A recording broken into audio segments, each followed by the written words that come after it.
कहते हैं हिजकिय्याह राजा जब रोगी हुआ और मरने पर था तो यशायाह भविष्यद्वक्ता उस राजा के पास भेजा गया और उसने क्या कहा कि तू मरने पर है और घर वालों को जो तुझे आज्ञा देनी है उसको क्या कर दे दे।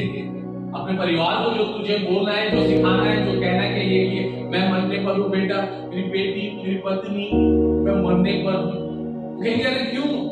अरे परमेश्वर ने बोला है स्वर्ग के जिसका मैं भय मानता हूँ, उस परमेश्वर ने बोला है कि तू मरने पर है और मैं मर जाऊंगा क्योंकि वो सत्य बोलता है। अब आ जाओ, मैं तुम्हें जो जो बता रहा हूं, जो जो सिखा रहा हूं उसे सीख लो।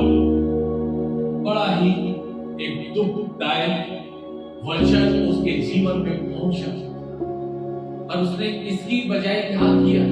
उसने अपनी फैमिली के पास, अपनी पत्नी के पास जाके नहीं कहा कि परमेश्वर ने मुझे कहा है कि तू मर जाएगा, प्यार करे, अपने बच्चों को बुला के प्यार करे और अपनी फैमिली को सारी बातें बताए और शिक्षा दे कि तुम्हें ये करना है, वो करना है। पर वो इसके उलट क्या कर रहा है? अब वो क्या कर रहा है? वो काम नहीं कर रहा जो संसारिक है। जब दुख आया, अभी मान लो मुझे पता है कि मेरी मृत्यु कल है, परमेश्वर मुझे बोल रहा है कि तेरी मृत्यु कल हो जाएगी, जो तुझे करना है अपनी फैमिली को जो सिखाना है, बोलना है, जो आज्ञा देनी है दे दे, क्योंकि तू बचेगा नहीं, मर जाएगा। मैं जल्दी से जाऊंगा। ओ मेरी प्यारी पत्नी, ओ मेरे प्यारे बच्चों, मैं तुमसे बहुत प्रेम करता हूं, मैं मरने पर हूं। पर इसके उलट कर रहा है परमेश्वर से बातें, परमेश्वर के आगे उसकी प्रार्थनाएं जा रही हैं और वो कह रहा है कि मैं दीवार की ओर मुंह करता है और कहता है कि मैं यहोवा परमेश्वर से प्रार्थना करके बोलता है, मैं प्रार्थना विनती निवेदन करता हूं, याद कर मैं सच्चाई से, खराई से और अपने को तेरे सम्मुख जान के चलता आया हूं। तू याद कर मेरे परमेश्वर, मेरे आंसू देख, मैं कैसे तुझसे प्रार्थना कर रहा हूं। मैं जल्दी से जाके अपनी फैमिली को आज्ञा नहीं दे रहा हूं, मैं जल्दी से जाके अपने फैमिली से प्यार नहीं कर रहा हूं। मेरा सबसे पहला काम है प्रार्थना करना और वो बातें जो मुझे परमेश्वर से करनी है वो बोल, जैसे बोले कि हम अपनी बातें उनसे खोल कर कहते हैं। तो यीशु मसीह कहता है हे लोगों, अपने हृदय की बातें मुझसे खोल कर कहो, क्योंकि वो सिर्फ बोल के झूठी तसल्ली दे सकते हैं, पर मैं तुम्हारे लिए कार्य कर सकता हूं। मैं तुम्हारे जीवन में आशीष दे सकता हूं, तुम्हारे जीवन में शांति दे सकता हूं, तुझे चंगा कर सकता हूं। तो इस फैमिली तो सबसे करीब होती है ना, रिश्तेदारों से भी पहले सबसे ज्यादा करीब कौन होती है? फैमिली। और वो फैमिली के पास भी नहीं जा रहा, अपने दिल की बात। अब मरने पर है तो ये सबसे पहला ख्याल क्या आएगा? फैमिली। जब मेरे को करंट लगा, जब मैं मरने पर था, तो मुझे सबसे पहले याद आया फैमिली। मुझे रिश्तेदार, मेरे दोस्त, मेरे पड़ोसी कोई समझ नहीं आएगा, मुझे फैमिली, हमें फैमिली। तो यहाँ पे भी उसे फैमिली नहीं दिखाई देगी, उसे परमेश्वर, क्योंकि जो विश्वास में है, जो उससे प्रेम करता है, तो सबसे पहले उसे सिर्फ यीशु मसीह नजर आए कि यही हल है। मेरे जीवन में जब मेरी शादी हुई 3 साल 2.5 साल, जब दर बदर की ठोकरें खा के अपने जीवन को हताश और निराशा में देखे, जब किसी ने मुझे शांति नहीं दी, किसी ने चंगाई नहीं दी, किसी ने आशीष नहीं दी, वो यीशु मसीह ने दी। तब मैं आया और आज तक उस पे बना। मुझे पता था, मैंने जांच लिया था, मैंने परख लिया था, सब देख लिया था, पर जब कुछ नहीं हुआ और जब यीशु कहा प्रभु तुम मुझे बचा ले, नहीं तो मैं मर जाऊं, प्रभु ने कहा यस, मैं अभी भी तेरी सुन, मैं तेरे साथ खड़ा हूं। और खींच के निकाल लिया उस मृत्यु से, उस दलदल से। हमने फांसी लगाने की सोच ली थी। मैं क्यों? क्योंकि प्रभु बचाने वाला परमेश्वर, उसे अपनी फैमिली आ गई है, उसे आया परमेश्वर कि मैं तेरे सामने अपने जीवन को बड़े अच्छे से, बड़े विश्वास योग्य से चलाता आया, खराई से चला, विश्वास योग्य बना रहा। और आगे कहता है और जो तुझे अच्छा लगता है, जो परमेश्वर को अच्छा लगता है, जब आप वो करना शुरू कर देंगे, जब परमेश्वर को अच्छा लगता है जो भी काम, जब आप वो करना शुरू कर देंगे, तो आपकी हर एक परेशानियों का हल यीशु मसीह निकाल देगा। वो कहता है अपनी प्रार्थना, विनती, निवेदन, धन्यवाद के साथ परमेश्वर के सम्मुख उपस्थित करो और परमेश्वर को क्या भाता है वो काम करो, उसकी भली से मालूम करो। अनुभव लगाते हैं, अरे मेरे साथ ये हो गया, मैं इसको इस तरीके से ठीक कर सकता हूँ, मैं उस मनुष्य को बोल सकता हूँ, मैं उस पे आशा लगा सकता हूँ जो कुछ है ही नहीं। सिर्फ उस परमेश्वर को भूल जाते हैं जो सुन रहा है, जो प्रार्थना को सुन के उत्तर देता है। कहता है कि हे प्रार्थना के सुनने वाले सब मनुष्य तेरे पास आए। और जो यीशु को जानते हैं कि प्रार्थना से जीवन बदल जाता है, प्रार्थना विश्वास के द्वारा हर एक पहाड़ टल जाता है और दूसरी जगहों के लिए टटोलते हैं, और दूसरी जगहों पे जाते हैं, ये अंतर हो जाता है।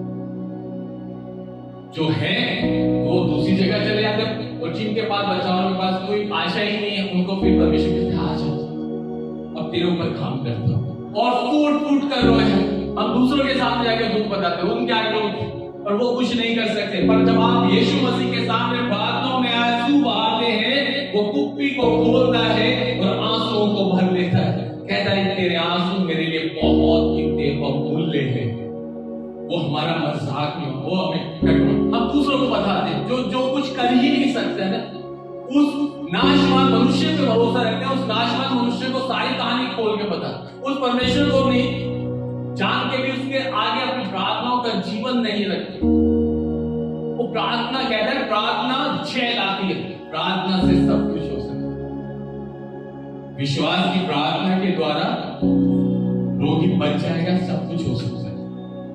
पर हम उस परमेश्वर को जान के भी विश्वास जब काम नहीं करेंगे तो वो उस पर जंग लग जाएगा। और जब भालू में गाय बैल नहीं होगी, जलपाई से धोखा पाया जाएगा, अंजीर के पेड़ में फूल फल नहीं आएंगे, परमेश्वर कहता है कि उनसे सबसे तुझे धोखा मिलेगा, पर तो भी मेरे कारण आनंदित है, तो भी तू मेरे नाम पे विश्वास रखना, क्योंकि मैं सब कुछ कर सकता हूं। ये हिजकिय्याह सबसे करीब उसकी फैमिली थी, उसके आगे अपने आंसू बहा सकता था, उसके आगे चूम के उन्हें प्यार करके दुख मना के अच्छे से मिलके कहता मैं मर रहा हूं और मर ही जाता, पर उसने ये नहीं सोचा, उसने कहा कि मैं विश्वास करता हूं। और भीड़ के आगे भीड़ की ओर मुंह करके बिलक बिलक कर रोता है, कहता है स्मरण कर मेरे जीवन को, मैं बड़ा विश्वास होकर चला, बड़े अच्छे से बड़े खराई से अपने जीवन को तेरे राज्य में अपने चलाया है,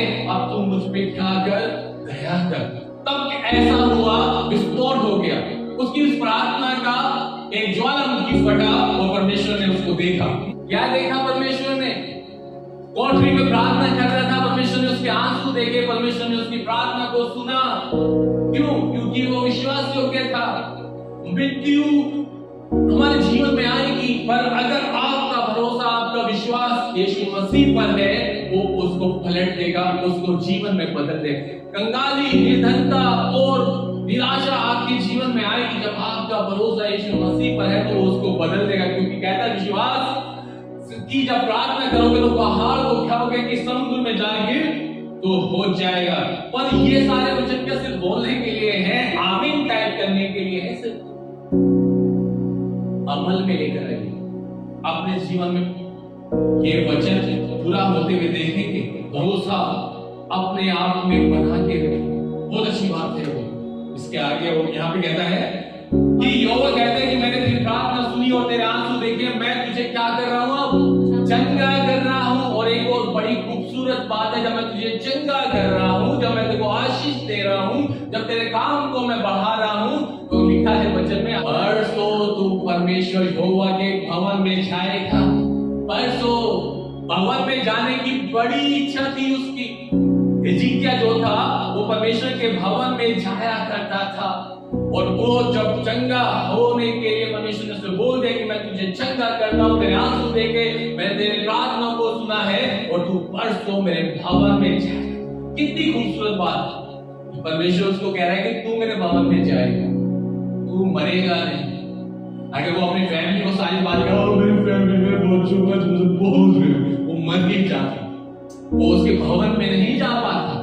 वो 60 वर्ष की विधवा अगर कहे कि मेरे मुट्ठी में मैदा है, मुट्ठी में थोड़ा सा तेल है, मैं खाऊंगी और मेरा बेटा खाएगा, जब तक जान है रहेगी, उसके बाद मर जाएंगे, मर ही जाती। अगर वो परमेश्वर के दास की बात नहीं मानी, पहले मुझे दे, तो विश्व कहता है कि इसका आटा नहीं खत्म होगा, इसका तेल नहीं चुकेगा। वो करती है जब वो बिल्कुल निर्बल होती है, जब बिल्कुल असमर्थ होती है कुछ करने के लिए, कोई सोर्स नहीं है, तब वो उस दास की बात को मानती ले मैं तेरे लिए, वो उसको बड़े मजे से करता और वो पूरे 3.5 साल अकाल में भरपेट खा पाते। क्यों?